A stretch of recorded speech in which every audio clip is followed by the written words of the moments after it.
Hello and Assalamualaikum everyone. This is Mohsen Naqvi, grade 4 2022 alumna, and today I am going to tell you guys about how you can write a good and an effective personal statement, an effective SOP for you grade 2025. और पहले भी मेरी काफ़ी सारी videos मौजूद हैं YouTube पे, लेकिन आप लोगों के लिए I am gonna make a new one. So आप इस वीडियो को ध्यान से देखिएगा, सुनिएगा और अपनी पर्सनल स्टेटमेंट अच्छे से लिखिएगा। तो टू द पॉइंट बात करेंगे इस वीडियो में ताकि सबके लिए हेल्पफुल हो, कोई भी गैर ज़रूरी बात इसमें ना हो। While writing the U grad personal statement, first thing that you need to know is word limit. ठीक है, आपकी यू ग्रेड की एसओपी के लिए जो वर्ड लिमिट है वो 250 वर्ड्स हैं ना। आप इससे ज़्यादा आप एक वर्ड भी लिख नहीं सकते। So keep that in mind while writing SOP. आप एमएस वर्ड में आप लिख रहे हो, फ़ोन के नोट्स में भी आप लिख सकते हैं, लेकिन फिर वर्ड में भेज के आप जो है ना देख लें कि वो वर्ड काउंट कहाँ पे पहुँचा है, ताकि आप अपनी बात उस लिमिट के अंदर कंप्लीट कर सकें। और 250 वर्ड्स बहुत कम होते हैं, इसलिए सारी चीज़ें सोच समझ के लिखिएगा, एक एक वर्ड, एक एक लाइन। और मैं आपको बताती चलूँ कि आपने अपना नाम, अपनी यूनिवर्सिटी का नाम, ये चीज़ें एसओपी में नहीं लिखनी, इनकी हरगिज़ ज़रूरत नहीं है, क्योंकि आपकी इतनी बड़ी एप्लीकेशन है जो यू ग्रेड की, उसके अंदर ये सारी चीज़ें बार बार रिपीट हो रही हैं। So you don't need to mention them again and again. ठीक हो गया। इसके बाद जी हम चलते हैं यू ग्रेड की एसओपी के स्ट्रक्चर की तरफ। आपको पता होना चाहिए कि ना 4 किस्म के क्वेश्चंस होते हैं। अपेरेंटली वो क्वेश्चंस नहीं होते, आपने पर्सनल स्टेटमेंट जो लिखनी होती है वो उनकी बेसिस पे लिखनी होती है। ठीक है, तो अगर आप 4 क्वेश्चंस लिख लें अपने पास और फिर उनके 1 बाय 1 आंसर्स लिखें, तो आपके पास 4 पैराग्राफ्स बन जाएंगे। ठीक हो गया। अब वो पैराग्राफ्स के ऊपर से आप क्वेश्चन रिमूव कर दीजिएगा, तो वो एक 4 पैराग्राफ्स की स्टेटमेंट या ऐसे बन जाएगा आपके पास, जो कि आपने कॉपी पेस्ट करना है यू ग्रेड की एप्लीकेशन में। सिंपल सी बात है, बहुत सिंपल सी बात। अच्छा, अब अगर हम बात करें, कुछ जनरल बातें हम कर लेते हैं कि आपने पूरी एसओपी में कहीं पे भी जो है ना अपनी कंट्री के बारे में नेगेटिव बात नहीं करनी, खुद को कहीं पे बेचारा साबित करने की कोशिश नहीं करनी कि हम बहुत ही बेचारे हैं। Like they want leaders. ठीक है, वो जो है ना ऐसे लोगों को सेलेक्ट करना चाहते हैं जो यहाँ से जाएं वहाँ पर, वहाँ से जो सीख कर आएँ चीज़ें, आगे कम्युनिकेट करें, अपनी सोसाइटी में अवेयरनेस क्रिएट करें, लोगों को बताएं। यहाँ से आप पाकिस्तान के एम्बेसडर बन के जाते हैं, क्योंकि वहाँ पे बहुत सारे लोग होते हैं जो कभी किसी पाकिस्तानी से नहीं मिले होते। So you need to represent your country. आप कल्चरल एम्बेसडर बन के जाते हैं, और जब ऐसे ही जब आप वहाँ से वापस आते हैं तो आप अमेरिका के एम्बेसडर बन के आते हैं। ठीक है, you become the ambassador to the US department of state. जैसे अब मैं बहुत सारी चीज़ें आके बता रही होती हूँ अपने लोगों को, अपने फ्रेंड्स को, कि देखें हम ये समझते हैं वहाँ पे ये होता है, बड़ा अच्छा सिस्टम है वहाँ पे, ये मिसअंडरस्टैंडिंग्स हैं। जब तक हम लोगों के साथ जाके रहते नहीं हैं, उनसे बात नहीं करते, तो हमें चीज़ें उस तरह से कभी भी पता नहीं चलती। तो ये सारी चीज़ें आपने ख्याल रखना है, इन चीज़ों को माइंड में रख के आपने अपनी पर्सनल स्टेटमेंट लिखनी है। अब मैं आपको बताती हूँ 1 बाय 1 क्वेश्चंस जिनको आपने एड्रेस करना है ताकि आपकी एसओपी बन सके। सो फर्स्ट पैराग्राफ जो आपने लिखना है, फर्स्ट क्वेश्चन, वो है your self in terms of interest and personality. पहला पैराग्राफ आपने कुछ स्टार्ट ऐसे करना है कि वो पढ़ते साथ ही रीडर का इंटरेस्ट डेवलप हो सके, कि वो आगे भी आपकी पर्सनल स्टेटमेंट को पढ़े और आपको जानने की उसमें क्यूरोसिटी पैदा हो। अब स्टूडेंट्स को ये बात समझ नहीं आ रही होती कि आखिर हम ऐसी क्या बात है कि स्टार्ट कैसे लें। आगे तो लिख ही लेते हैं, लेकिन स्टार्ट कैसे लें। So for that I can give you 2 ideas, कि या तो आप किसी कोटेशन से स्टार्ट ले लें।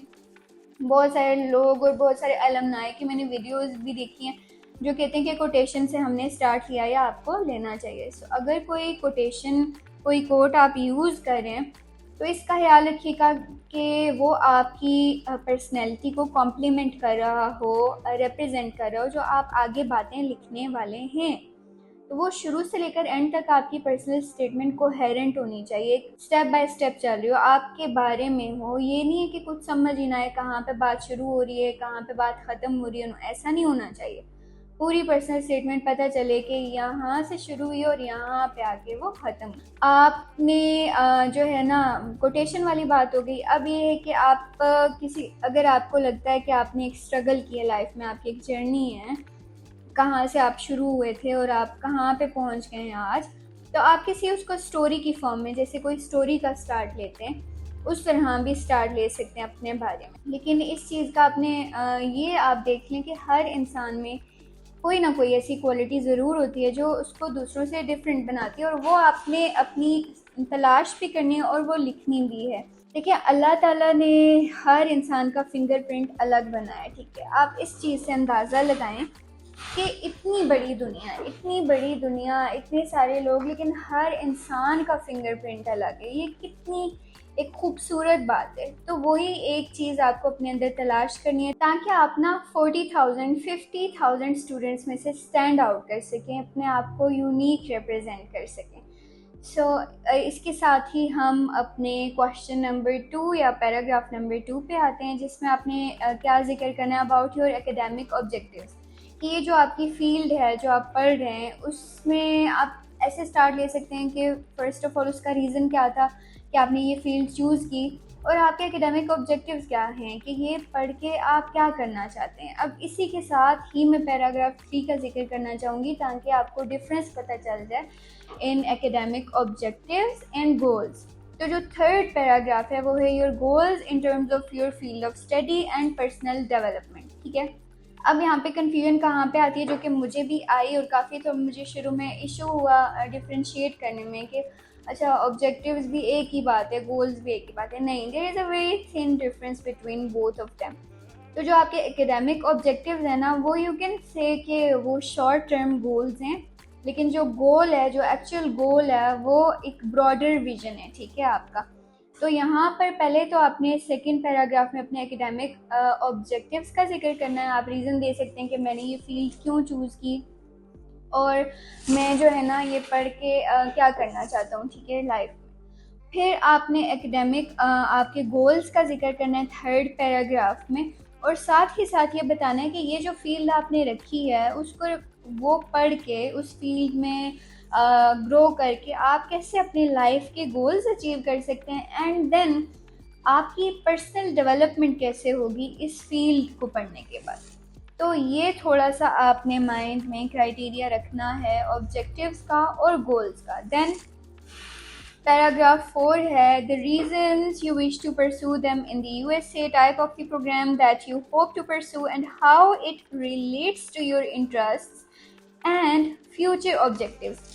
अब आपने इस पैराग्राफ में पता है कैसे सम अप करना है। अच्छा, इसमें ना आपने क्लोजिंग की तरफ जाना है, एंडिंग की तरफ जाना है अपनी पर्सनल स्टेटमेंट के, क्योंकि it's the fourth and the last paragraph. So you need to be really very careful कि आप एंडिंग कैसे करेंगे, वो थोड़ी सी उसमें कोहेरेंस लाएंगे और एंडिंग की तरफ जाएंगे, वाइंड अप की तरफ जाएंगे। The reasons you wish to pursue them in the USA. अब जो ऊपर आप क्योंकि फील्ड के बारे में जिक्र कर रहे थे, तो आप जो यूएस में जाके आप इन्हें क्यों, इस फील्ड को यूएस में जाके क्यों पढ़ना चाहते हैं, या स्पेसिफिकली कोई ऐसा सब्जेक्ट आपकी फील्ड के अंदर, कोई ऐसा सब्जेक्ट जो पाकिस्तान में इतना एडवांस्ड ना हो, America of course it's a developed country, तो आप वो जिक्र कर सकते हैं कि वैसे तो मैं ये इसमें इंटरेस्टेड हूँ, लाइक मैं अगर साइबर लॉ या इंटेलेक्चुअल प्रॉपर्टी को ज़रा कर लेती, क्योंकि मेरा बैकग्राउंड लॉ है, तो वो हो जाता है। या इंटरनेशनल लॉज, मैंने लिखा कि मैं इंटरनेशनल लॉज पढ़ना चाहती हूँ, तो अमेरिका में जाके पढ़ना चाहती हूँ क्योंकि इट्स एन एडवांस्ड कंट्री, और फिर मैं कंपेयर करना चाहती हूँ पाकिस्तान की एजुकेशन सिस्टम को, या जैसे हम वहाँ पर पढ़ते हैं, और जो यूएस, ये सारी चीज़ें हो गई। Then how it relates to your interest and future objectives. तो आपने बताना है कि ये आपके जो फ्यूचर ऑब्जेक्टिव्स हैं या इंटरेस्ट हैं, ये कैसे रिलेट करता है कि आपका यहाँ से यूएस जाना, वो फील्ड पढ़ना, ये कैसे आपकी हेल्प करेगा। और इसी पैराग्राफ में आप ये चीज़ें भी जिक्र कर सकते हैं जो मैंने स्टार्टिंग में आपको बताई कि चूँकि हम पाकिस्तान को, पाकिस्तान के कल्चर को रिप्रेजेंट करना चाहते हैं, लोगों से मिलना चाहते हैं, उनको बताना चाहते हैं अपनी कंट्री के बारे में, और फिर वापस आके वो लर्निंग्स, वो चीज़ें हम अपनी कम्युनिटी में उसको इम्प्लीमेंट करना चाहते हैं, जो हमारा कॉन्फिडेंस इंक्रीज़ होगा, जो हम इतने इंडिपेंडेंट होके वहाँ से आएंगे, फिर हम काम करेंगे अपने मुल्क में आके, हम अपनी कम्युनिटी की बेटरमेंट के लिए काम करेंगे। लेकिन अब ये सारे वर्ड्स आपने सेम टू सेम कॉपी नहीं कर लेने, क्योंकि इतने सारे लोग मेरी वीडियो देख रहे होंगे और वो ये सारी बातें सब लिख देंगे, तो यूनिक तो कुछ भी नहीं रहेगा आपकी पर्सनल स्टेटमेंट में। सो अपने अपने आइडियाज़ को अपनी अपनी वर्डिंग में लिखना है। And I am so sorry, मैं आपको टाइम नहीं दे पा रही उस तरह से जैसे मुझे देना चाहिए। मैं कोशिश करूँगी कि अब से एप्लीकेशन क्लोज़ होने तक जो है ना, मैं डेली कुछ ना कुछ पोस्ट करती रहूँ, आपका कॉन्फिडेंस भी बूस्ट हो, ताकि आपको मोटिवेशन भी मिले, इंस्पिरेशन भी मिले, और थोड़ा सा आपको जो है ना सहारा हो कि हाँ, कोई हमें गाइड कर रहा है, कोई हमें साथ साथ बता रहा है। सो अगर आपको मेरी वीडियो अच्छी लगी तो इसको लाइक करें, कमेंट करके मुझे ज़रूर बताएं और चैनल को सब्सक्राइब भी करें। Thank you so much.